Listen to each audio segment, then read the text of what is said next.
ஆரி blouse எப்படி mark பண்ணி cut பண்ணுறதுன்னு பார்க்கலாம்.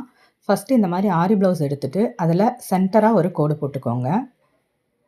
சென்டர் மார்க் பண்ணதுக்கப்புறம் ஒரு ஸ்கேல் எடுத்து ஸ்ட்ரெயிட்டாக ஒரு கோடு போட்டுப்போம்.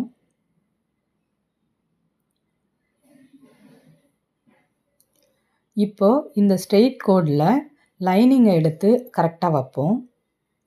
இந்த மாதிரி ஸ்ட்ரெயிட்டாக வச்சிட்டிங்கன்னா உங்களுக்கு நெக்கு வந்து மாறாது, கரெக்டாக இருக்கும். சென்டர்லாம் வந்து மாறாமல் கரெக்டாக இருக்கும்.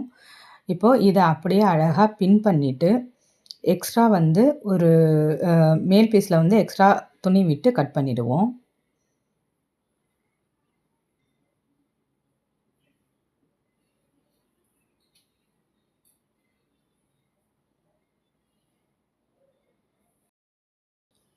இப்போது சிங்கிள் கைட் போட்டு இந்த கழுத்து அந்த ஆரி எம்ப்ராய்டரியை ஒட்டி நல்லா வந்து ஒரு ஸ்டிச் போட்டுப்போம்.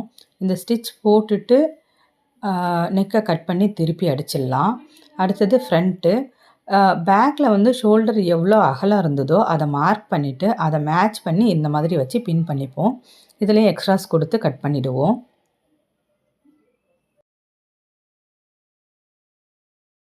ஸ்லீவ்லேயும் சென்டர் மார்க் பண்ணி லைனிங்கை மேட்ச் பண்ணி எக்ஸ்ட்ரா கொஞ்சம் கொடுத்து கட் பண்ணி எடுத்துப்போம்.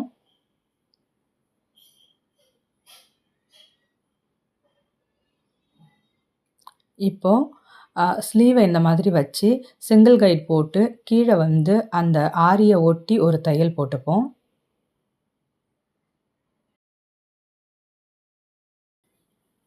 படிமான தையல் போட்டு திருப்பி சுற்றி தையல் போட்டு எக்ஸ்ட்ராஸ் கட் பண்ணி எடுத்து வச்சுப்போம்.